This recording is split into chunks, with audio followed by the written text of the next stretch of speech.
So I questioned him, and he says right away, he goes, it's to manage fatigue and to prevent an early stall out.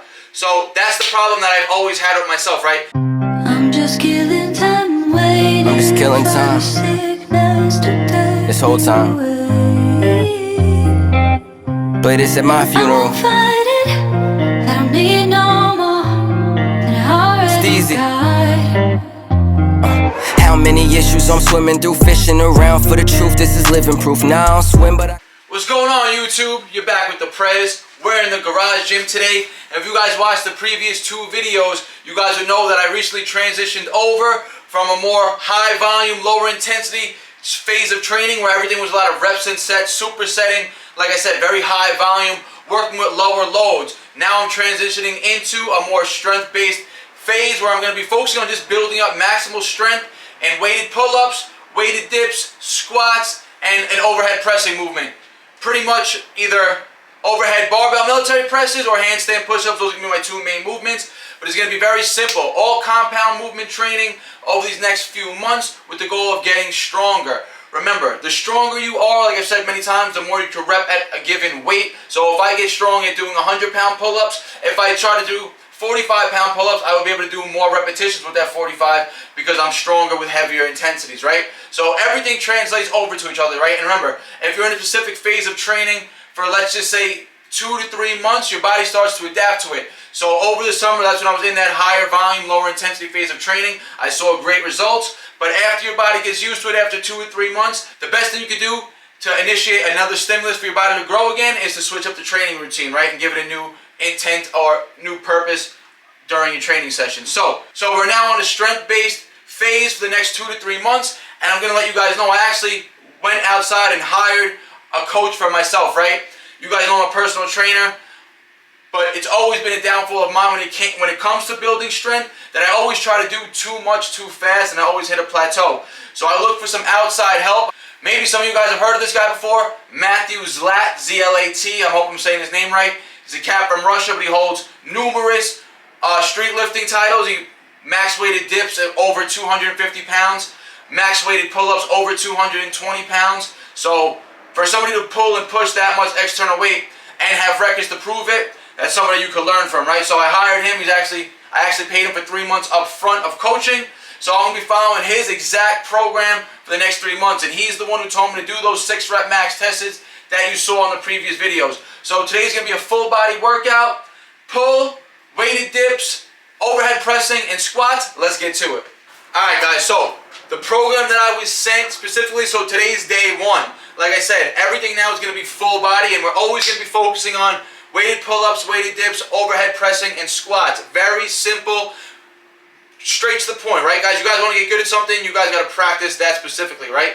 So the routine calls for me to start with weighted pull-ups, 4 sets of 6 reps at 55 pounds. Now I was wondering in my head, I'm like, if he had me test my 6-rep max to see where I was at, and I failed on 80 pounds for 4 reps, I hit 70 pounds for 6, I'm wonder why he's having me start relatively lighter than that. So I questioned him, and he says right away, he goes, it's to manage fatigue and to prevent an early stall out.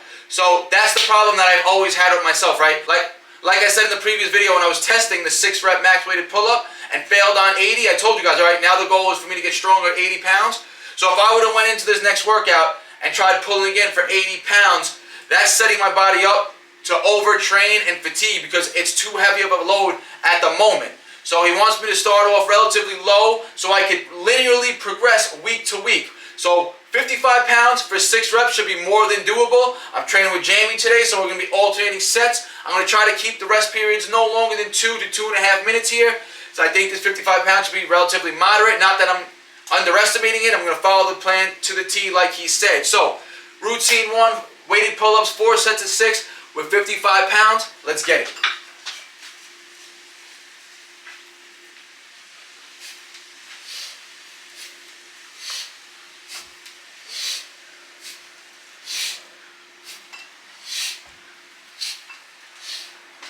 And another thing, even though I was able to hit 70 for 6, that was for 1 set, I most likely wouldn't even be able to do 70 pounds for 3 sets of 6 without having form break off or fatigue happen because, again, that's working more towards a maximum load. So 55 pounds is probably around that 65 to 70% of my 1 rep max right now. Let's get it, 3 more rounds. All right, second set. Let's go, 6 reps, 55 pounds.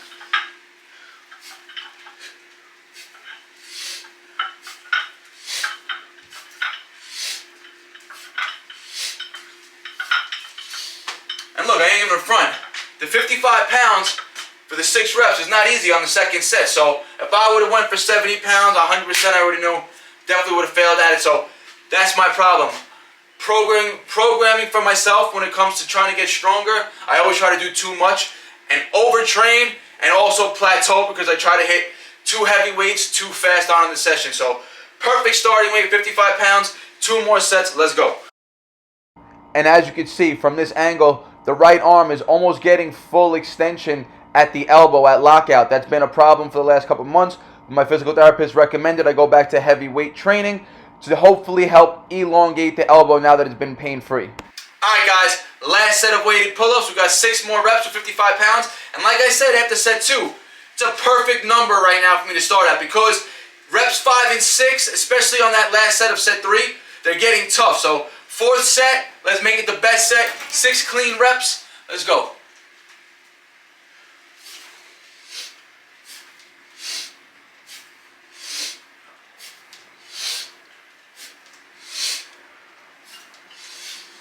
There we go guys, full chin over the bar, full lockout every rep, trying to keep the form clean, not letting the form break down. So we got weighted dips next. I'll probably rest a good 3 minutes now before getting into the weighted dip work. And we have 100-pound dips for easy 3 sets of 6. When just last week, when I tested, I was hitting 120 or 115 for 6, right? So again, he started me relatively lower so I can build up progression in a good manner, right? Without overtraining or burning out. So, see you with the dips. Alright guys, so second exercise of the day, we have weighted dips. This calls for just 3 sets of 6 reps. So, if you guys saw when I tested, we were hitting 120 for 6 or 115 for 6, then we failed on 125, we caught only 4 reps. Previously in the gym, I was actually hitting 3 sets of 10 with 100 pounds. So, he started me off relatively light, like I said, 100 for 3 sets of 6. I ain't gonna front, those 4 sets of 6 pulls though, do have me feeling it right now. So let's see how set 1 of these dips go. I got 100 pounds strapped on. I did 2 warm-up sets, body weight for 6, and then 50 pounds for 5. So now we get into a first working set, 100 pounds for 6 reps. Let's go.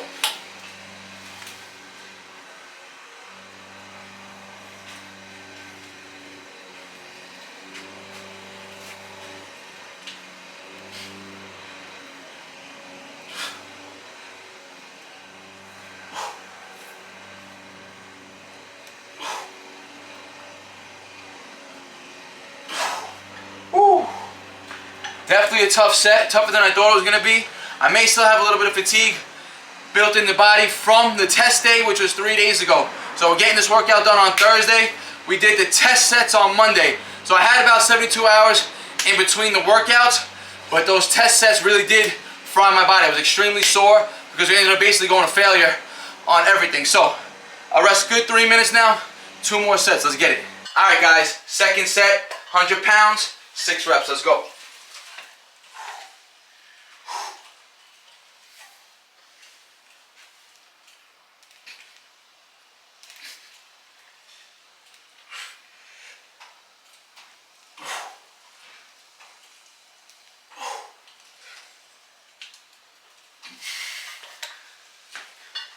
Alright guys, third set, weighted dips, 100 pounds. Let's get these 6 reps.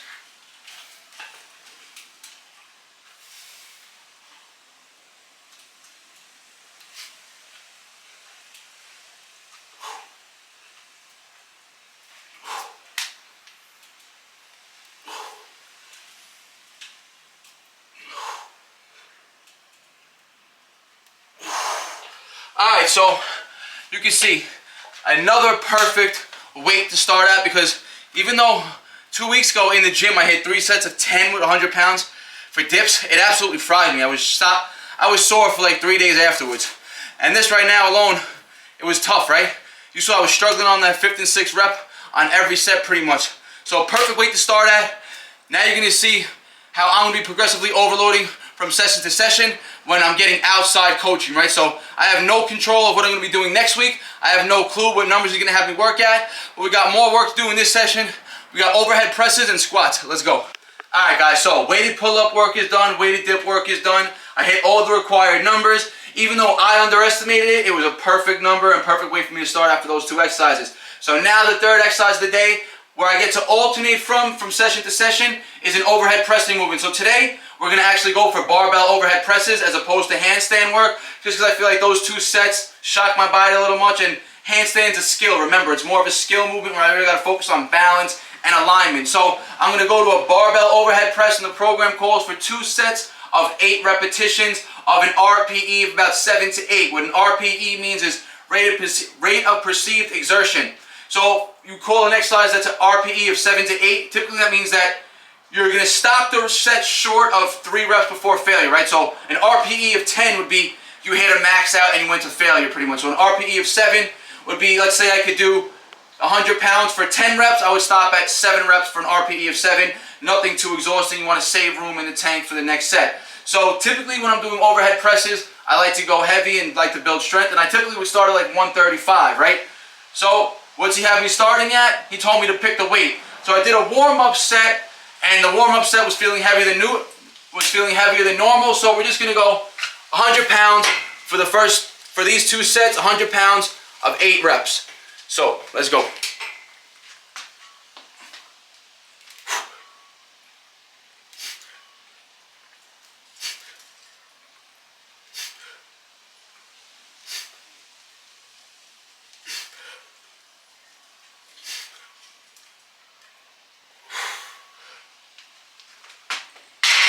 Alright guys, so you saw 1 set of the overhead barbell military presses. I kept the weight at 100 pounds for both sets, 8 reps.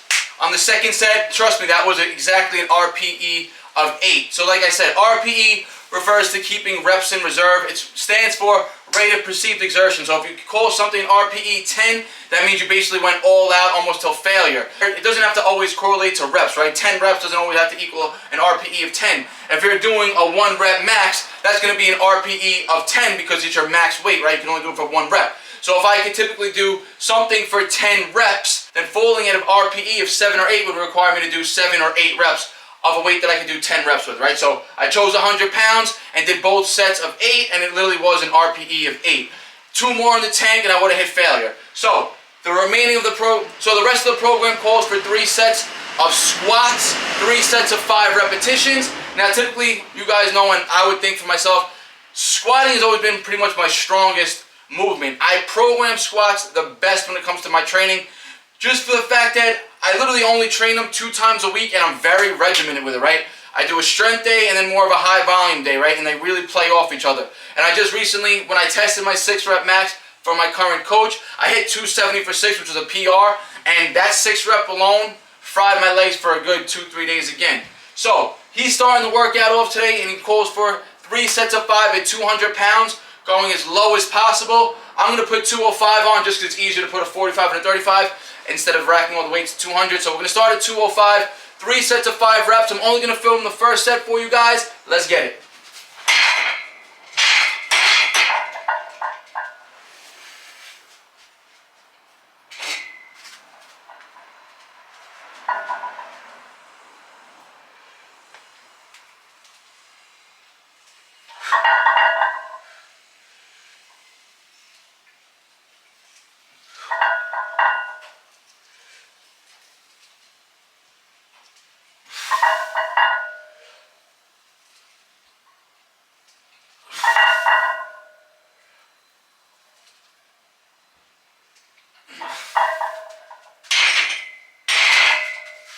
So 205 for the 5 reps was a perfect weight again. And just because the weight is substantially lower than what I usually do, I tried going complete ass to grass, getting a little pause out of it. And remember, increasing the range of motion of a given exercise is a form of progressive overload. If I could do 270, let's just say at 90 degrees coming to parallel, if I could get stronger at 270 by going deeper, that's a progressive overload, right? Instead of me having to go to 280, I can start working at 270 and trying to go deeper, right? Same thing what we did here, right? 205, full ass to grass. You can see heart rate is up, definitely a tough set. So like I said, the routine calls for 3 sets of 5 reps. I go, Jamie goes, getting ourselves about 2-3 minute break in between each set. And I'm not going to record all 3 sets of squats because I don't want to bore you guys. So that's a wrap for the routine. So for the next 2 to 3 months, you guys are going to basically see me doing the same exercises over and over again. I'll still throw in training videos for you guys to help you guys out. That'll be a little different variation, but the most of my training is all going to be strength focused now. So stay tuned, follow the progress along with me. Let's get stronger together. You guys, follow this exact routine that I'm on. Pick weights that fall into your rep ranges now, and each week we can progress together, right? You guys can see the weights I'm going to for the next week, and then you guys can adjust your weights accordingly. So I hope you guys enjoyed this routine. Full calisthenic based strength session besides the overhead pressing. Remember, squatting is still a calisthenic exercise. Whether you add weight or not, it's still calisthenics. So I will be alternating between the military presses and handstand push-ups, just so I get that strength up on the handstand push-ups and not lose the skill. So like I said, I hope you guys enjoyed this video. Like the video, it really helps the algorithm out. Share it with your friends, your family. Let's keep growing this channel. Like I said, I want to get to that 100K mark. I want to get that YouTube plaque. And like always, guys, you have a question or comment, leave it in the comments section. I always get back to you guys. Hit that bell notification so you know every time I drop a new video. And like always, guys, peace out. I appreciate the support. BARNATURALS. No sad story, I ain't here for a symphony, no sympathy. When I was on the bench, you wouldn't sit with me. Now I'm on the court and I'm balling, my time's coming.